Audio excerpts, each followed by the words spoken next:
BBC Radio 4 News. First on BBC Radio 4, the story of a Harvard professor's struggle to get the scientific community to take his research into alien abductions seriously. Here's the BBC's Science and Environment correspondent Sue Nelson with Abduction, Alienation and Reason. The city of Boston has a rich history, from being a Native American settlement to hosting a colonial tea party and the first public reading of the Declaration of Independence. It was also the location for some of the infamous witch trials held in the 17th century along the northeast coast of the United States.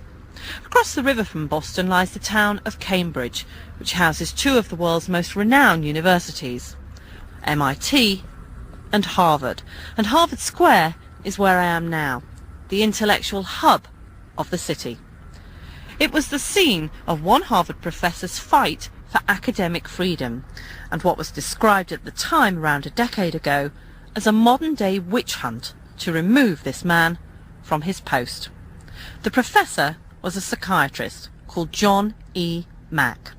His chosen subject was alien abductees, or, as they like to be known, experiencers. I had a thing on my bed that looked like an insect, with like a big overgrown bug with a stick-like neck that looked biomechanical in nature and big liquid black wraparound eyes, and didn't look anything like I had ever seen. Like, I'm getting chills thinking about it. And then what happens is it feels like the body's molecules excite to this intense degree that we would become something like light or like, heat. There's no movement. That's terrifying. You really feel like you're being communicated to. You just hear it in your mind. And what I realized was that I've actually been having these experiences since childhood. And then you end up in this place, God forbid that we actually call it a ship. I can't even say it with a straight face. The rooms are very curved, it's very quiet. Then there's a whole other experience that includes a medical exam, that includes interfacing with these beings, it sometimes includes interfacing with other human beings. The beings would show images of the Earth being destroyed. The whole thing is absurd. That doesn't mean it's not happening. In the early 1990s, John Mack, an eminent Harvard psychiatrist and psychoanalyst, began investigating people who said that they were in contact with extraterrestrial life. Even though the X-Files had yet to be broadcast, meeting E.T. is a popular theme in entertainment, and a belief in UFOs was, as it remains now, something of a phenomenon. Around 4 million Americans, for instance, claim to have been abducted by aliens. But what upset the academic establishment of Harvard even more than John Mack's decision to tackle the subject in the first place was that this highly respected professor and Pulitzer Prize winner took what the abductees were reporting extremely seriously. These people, as far as I could tell, were of sound mind, had not communicated with each other, were not getting details from the media. This was long before the great media rash of information on this subject. They were reluctant to come forth, and they described similar stories in great detail and were shocked when they would hear that someone else had had a similar experience. And the only thing as a psychiatrist that I knew that behaved like that was real experience.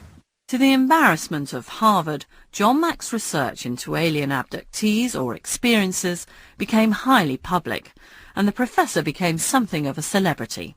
But Mack paid a personal price by giving such a controversial area academic scrutiny. He almost lost his job. This is the story of that struggle from those who were closest to John Mack. Unfortunately, he died in a car accident last autumn, but we can still hear his side of the battle with Harvard from archive recordings. What are the other possibilities? Dreams, for instance. Dreams do not behave like that. Dreams are highly individual. One dreams according to what's going on in your unconscious at that particular time, and the dreams of one person are quite different from those of another. Or some kind of trauma, for instance, like sexual abuse, which is often raised.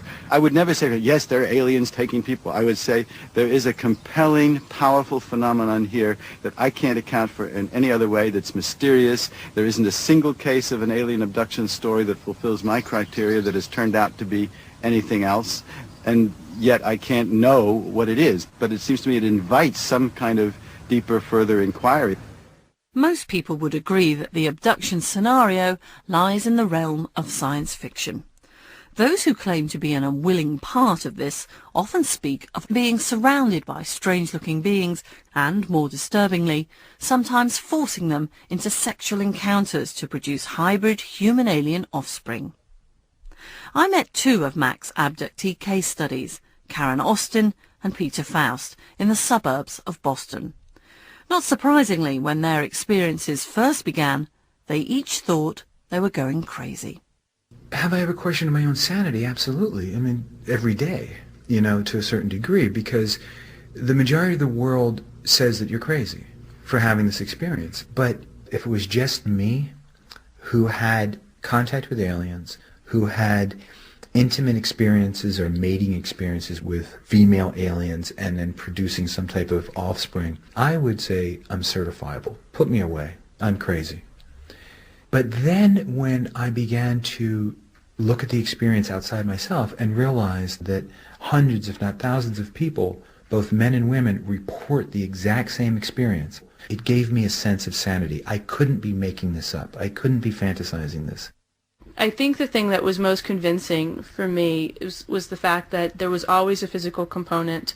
I would wake up the next day after certain experiences with corroborating marks on my body, and one final experience happened fully physically, fully in my room, on my bed, with my fiancé sleeping next to me, and I was totally awake for it, like I'm awake here speaking with you now. And at that point, I stopped fighting about whether or not it was real, and I just accepted it and thought, okay, I'm going to move forward in the rest of my life, recognizing that there's something out there that we don't understand. John Mack began his career specializing in the psychology of sleep and dreams. He gained an international reputation as an expert in child and adult psychoanalysis and the misunderstood or vulnerable, especially children contemplating suicide. As well as these solid and impressive academic credentials, friends and colleagues considered him adventurous, always asking questions that others didn't ask. Professor of Psychology and Psychiatry Robert J. Lifton worked with Mack at Harvard and was a close personal friend for many years.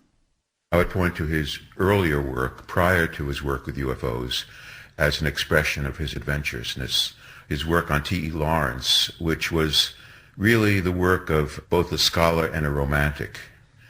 He became fascinated with T.E. Lawrence from watching the famous film about him, Lawrence of Arabia, and took off to Europe to study him. It was an enormously adventurous and unconventional thing to do. Mack's research into the psychiatric dimensions of Lawrence's personality resulted in the book A Prince of Our Disorder. It earned him the Pulitzer Prize for Biography in 1977. Perhaps it was no surprise then that John Mack should venture into the realm of alien abduction. I wasn't entirely surprised because I knew John well enough to recognize that he would take some unconventional path and that this adventurousness would contribute to it. Did you think it was a good idea, though, for his academic career? Neither he nor I worried about his academic career in terms of that step. It was something he had to do. He was an accomplished clinician, was known as an excellent therapist and clinically very astute. And his first findings were in the spirit of a clinician who was interviewing people who had special experiences that were hard to explain. But as he got into it, he became, as he understood it, part of something larger. And that became a larger visionary and spiritual idea and quest, much more than a mere scientific study. John Mack's interest in people's belief systems had taken him and his family all over the world. I love this photo here. In later life, he would meet Yasser Arafat and the Dalai Lama, and in his early 30s, he went to live and work in Japan. In a little kimono. That's right, that's Danny. Sally Mack was married to John for 36 years. She's a social worker specialising in family crises and has also worked on child abuse programmes and with adult post-trauma reactions. Her understanding of her husband's decision to work on alien abduction experiences was both personal and professional. John always asked questions that nobody else asked.